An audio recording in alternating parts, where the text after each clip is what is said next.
E uma polêmica no mundo pop começou quando o cantor Jão, que é um dos nomes mais fortes agora do pop na atualidade, anunciou pausa na carreira. Aos 30 anos, ele acabou de encerrar uma turnê pelo Brasil e afirmou que precisa descansar.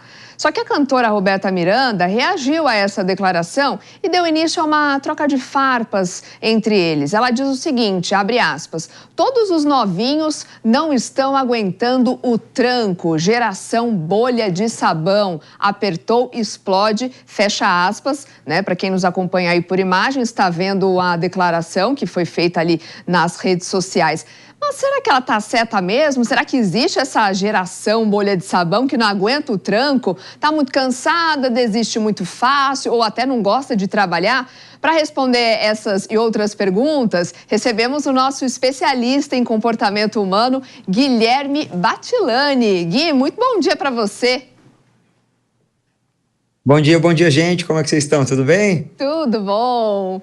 Bom, o Jão respondeu essa farpinha aí da Roberta Miranda, né? Dizendo assim, poxa, Roberta, eu te adoro, acho que você não entendeu muito bem o recado. Eu aguento o tranco muito fortemente. Há muitos anos, ele fala, construí tudo com meus amigos sem a ajuda de grandes investidores, né? Pai famoso ou qualquer coisa do tipo. Mas aí, Gui, será que a gente consegue encontrar alguma explicação? Tem de fato essa geração bolha que não aguenta o tranco? Porque a gente sabe que Roberta Miranda, né? Acho que todas as gerações, pelo menos já ouviu falar uma vez na vida de quem é Roberta Miranda, né?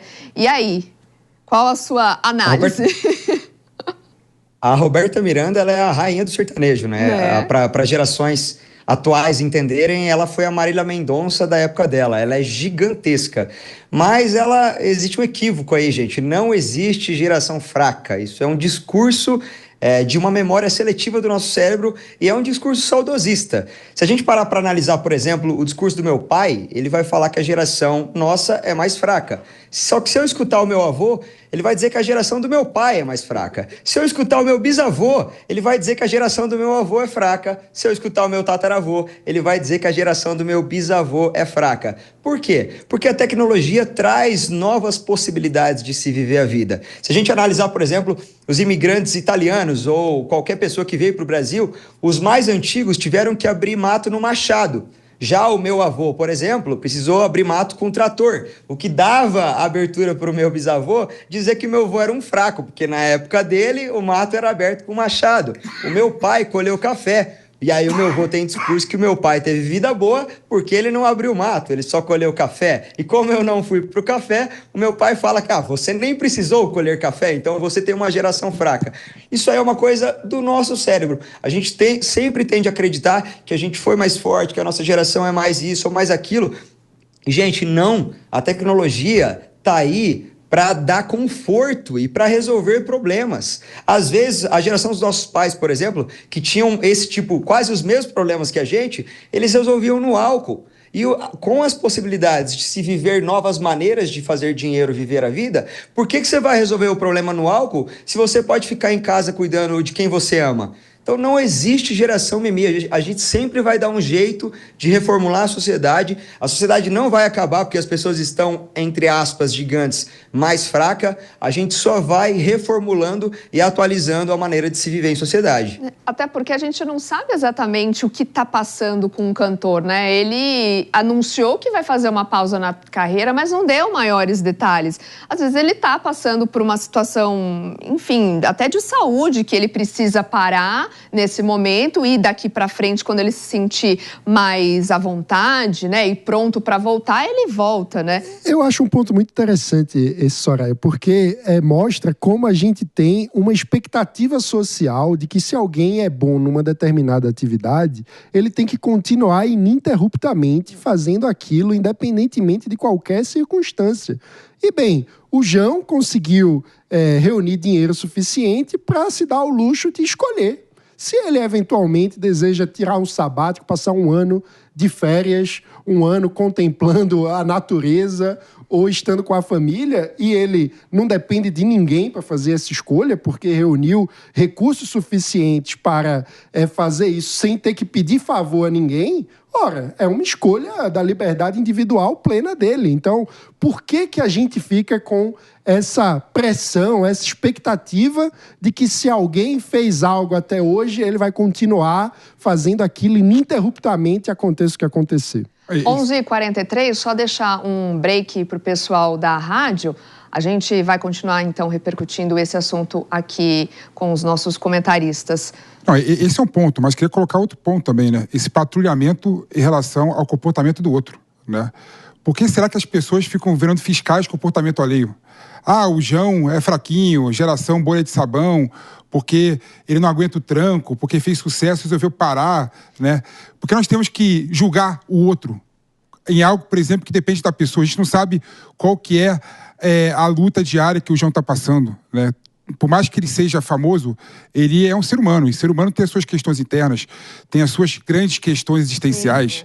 Então, é errado você querer julgar o outro. E mais do que isso, a exposição de um artista contemporâneo é muito maior do que no passado.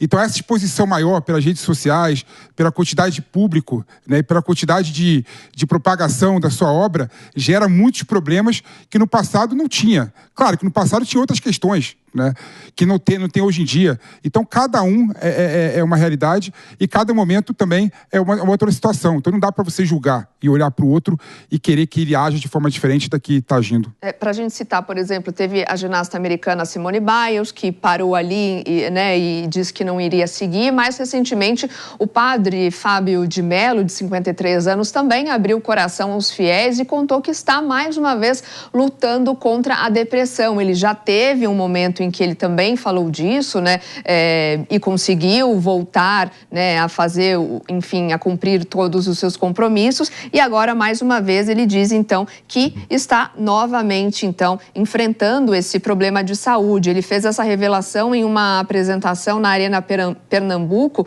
e contou sobre como tem enfrentado todos esses problemas, né? Ele publicou o vídeo em suas redes sociais e a gente tem para mostrar para vocês. Acho que a gente está sem o áudio do vídeo, mas é isso, né? Então, ele fala que ele está num momento vontade de deixar de viver, né? Essa é uma frase bastante forte, né? Muito forte. E a gente sabe que muitas vezes, quando a gente fala a respeito da depressão na nossa geração, um diagnóstico que muita gente faz é que seria uma falta de espiritualidade, né? Que seria um sintoma de uma sociedade onde a religião deixou de ter centralidade e as pessoas perderam o sentido da vida. E o fato de um padre vir a público dizer que está com depressão evidencia que não necessariamente, que muitas vezes você pode ter uma vida espiritual onde você se dedica até de forma... Enfim, ele é um padre, ele dedica a vida dele à espiritualidade. E mesmo assim, pode ter uma depressão, né? Ou seja, são fatores humanos múltiplos, diversos, e tentar ter um diagnóstico simples e uma receita fácil, como se você está com depressão, vá para a igreja que você vai estar resolvido. Para todo mundo, é uma simplificação que, na verdade, nos afasta dos verdadeiros caminhos de liberdade, né? Porque cada indivíduo é um universo e não existe uma fórmula única para viver a vida. O Gui, por exemplo, então é isso, né? Se nenhum padre, né, tá livre de enfrentar esse tipo de problema de saúde, né? Quem dirá nós, meros mortais aqui, né? E aí também, como fez ali nas redes sociais, a Roberta dando uma cutucada porque ele quis encerrar a carreira. Não, é interessante. Eu acho que Desculpa, Gui. Pode seguir. Desculpa, Gui. Pode seguir. Eu me inclinei muito com a fala do PP porque foi ideal. A exposição dos artistas de hoje não tem nada a ver com a exposição dos artistas de antigamente. Gente, hoje as pessoas com as redes sociais abertas, você é criticado por milhares e às vezes milhões de pessoas em um único dia e às vezes diariamente. O artista Luan Pereira também fez um vídeo recentemente falando que ele não aguenta mais, porque ele tem medo de virar uma piada nacional, porque os vídeos têm 40, 50 mil comentários de pessoas julgando o trabalho dele, julgando a pessoa dele. A própria Roberta, como exemplo, gente, ela saiu em rede social julgando sim a situação do João, aí a galera respondeu e ela, não, gente, tudo que eu falo vira crítica, não, veja bem, peraí. Pois é, também não aguentou a pressão do que é a rede social. O próprio padre Fábio de Mello também vive a pressão da rede social e o Mano posicionou muito bem, depressão é doença. Depressão é uma coisa que acontece no teu cérebro, que é análogo a um braço quebrado. Ninguém chega numa pessoa de braço quebrado e fala, cara, vai para a igreja que seu braço fica bem. Não é. A depressão ela é uma doença que precisa ser tratada, sabe? Gui, eu ia, na verdade, te fazer uma pergunta, porque eu tenho o mesmo entendimento que você dessa questão geracional, né, de que sempre a geração anterior vai dizer para a próxima, vocês são muito fracos, nós era que aguentávamos. Mas eu tenho uma percepção de que nós estamos, não mais fracos, mas mais vulneráveis. Sobretudo por essas questões que o Pepe e você pontuaram.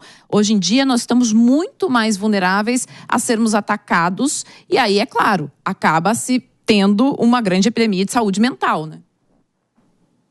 Perfeito. Antigamente, a gente era exposto a, no máximo, a opinião dos nossos vizinhos de rua, colegas de faculdade ou de escola, talvez aquela mãe do aluninho que não gostava da gente. Agora, você posta um vídeo na internet, você posta uma foto, cara, as possibilidades... Tem um vídeo meu com 50 mil comentários, que 49.800 são me xingando, me criticando. Eu sou só um menino de interior, eu não estava acostumado com isso. Eu fiquei meses para voltar a me adaptar a isso, porque é uma coisa que, de fato, o nosso cérebro não foi programado para viver. A gente cresceu em tribo de 50, 70 pessoas. Quando, de repente, você vê 1 milhão de pessoas falando mal de você ou do seu trabalho, isso esquenta o motor e funde, que foi o que aconteceu com o João, o que aconteceu com o Fábio e com todos os outros artistas que estão vivendo essa geração da exposição e da vulnerabilidade, perfeitamente colocado, mas de uma exposição em excesso que nunca aconteceu na história da humanidade. E na rede social mais ainda, né? As pessoas se sentem no direito de ir lá e questionar, porque você coloca uma foto, um vídeo ou uma opinião que seja sobre qualquer assunto, eu tenho o direito de ir lá e dizer o que eu penso sobre o que você pensa. Maturidade, aliás, mesmo tendo maturidade, para entender que não é sobre você, que é sobre o outro, né? Porque assim, se alguém entra na minha rede social para me atacar, que não me conhece, não é sobre mim, é sobre aquela pessoa, o problema está naquela pessoa. Mas são anos de terapia até você chegar nessa maturidade e não ser arrastado por esse ódio. Não, exatamente. Sou uma pessoa, por exemplo, que tem mais haters do que pessoa que gosta de mim na minha rede social. Então é normal eu abrir e ter centenas, milhares de comentários me depreciando, me xingando o tempo inteiro. E tem dias que eu não tô bem. Aí quando eu leio aqueles comentários, eu fico mal, eu pego, né? E isso, na minha opinião, também é fruto de uma falta de noção que a gente deixou de ter, né? Que a gente esqueceu o que é a condição humana, né? O ser humano é muito mais do que aquilo que ele acredita em determinado assunto. O ser humano é muito mais do que aquilo que ele expõe em determinados momentos, né?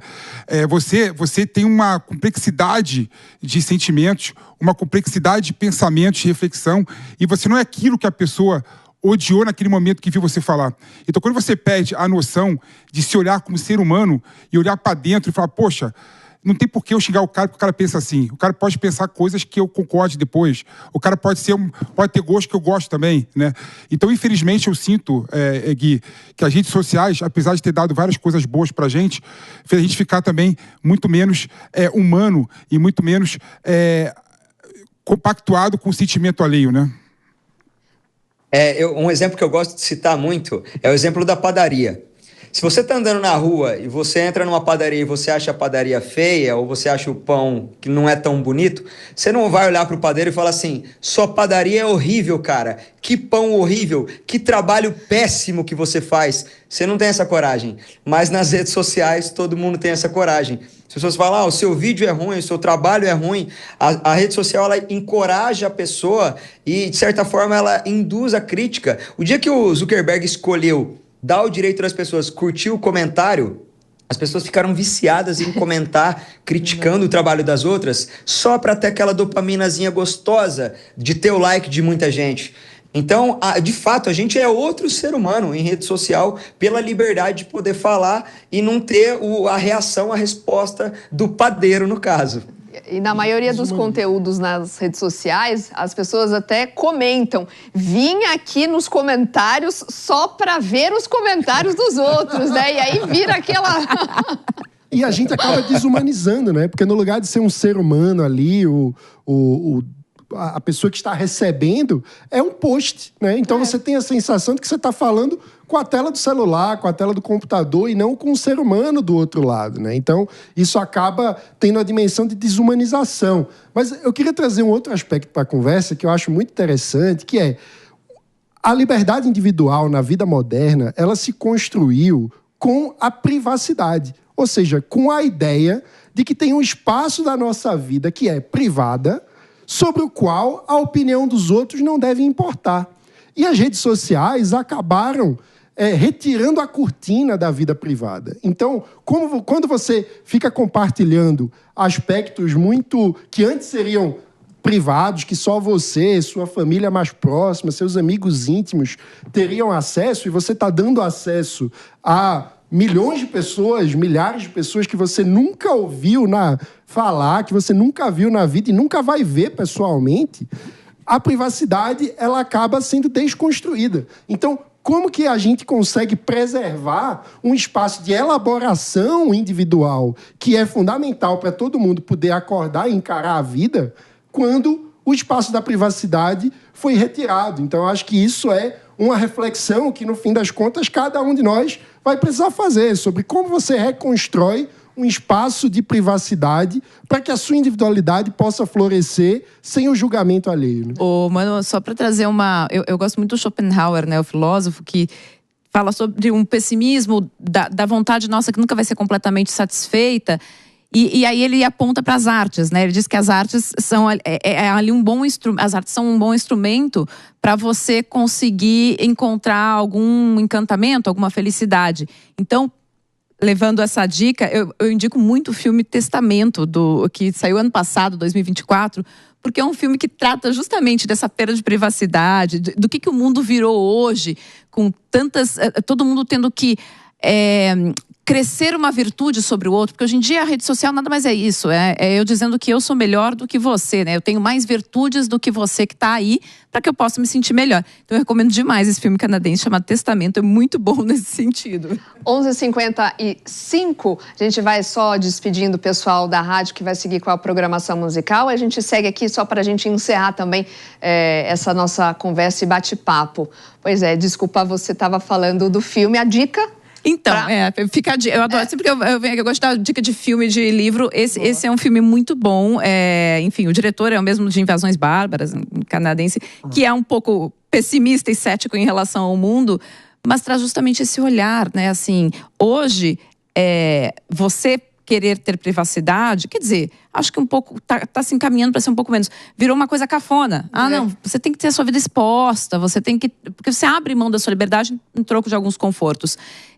Mas me parece que tem um movimento que já está entendendo que não é bem assim a coisa, eu fico esperançosa. Gui, só para a gente encerrar esse bate-papo, que a gente está quase no finalzinho do programa, tem alguma dica aí para esse comportamento humano, né? Seja nas redes sociais, seja no tete-a-tete ali, para as pessoas serem um pouco... enfim, ter mais saudáveis, né? Com contato com as pessoas, né? A gente fala muito de tecnologia, né? Como a relação das pessoas ficou muito mais no virtual, né? E aí a gente perde um pouco dessa cordialidade, enfim, de ser mais humano com as pessoas.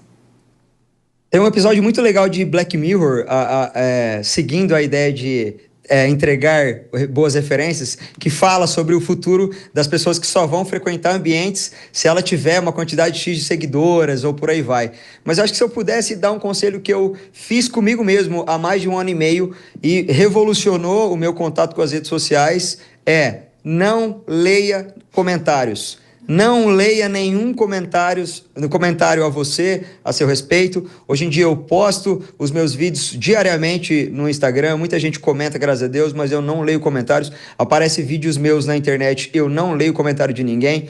Porque para mim a vida real é essa. É as pessoas me cumprimentando, me abraçando na rua, conversando sobre o meu trabalho na rua. Isso para mim é a realidade. Então, se puder dar um conselho de saúde mental, não leia comentários de internet. É uma boa, gostei. Impossível. Vou seguir. Impossível? Impossível não ler comentário. O PP diz que é impossível. Eu queria deixar de ler comentário.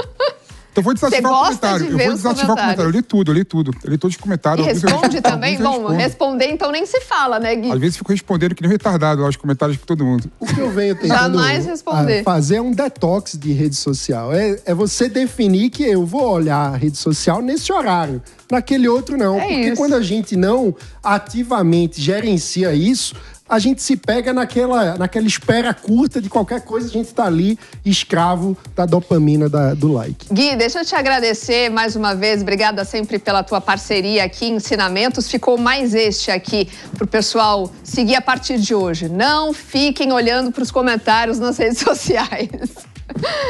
Obrigado, gente. Obrigado, até a próxima, viu? É isso. E o PP não vai seguir, né?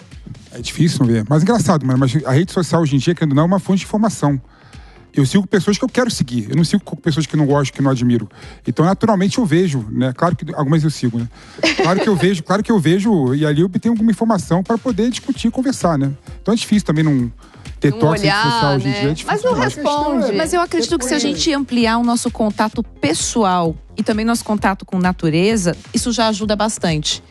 Quanto mais olho no olho e quanto mais natureza também, mais isso nos ajuda a trazer para o que é real e que não ser arrastado para esse mundo que não é o mundo real.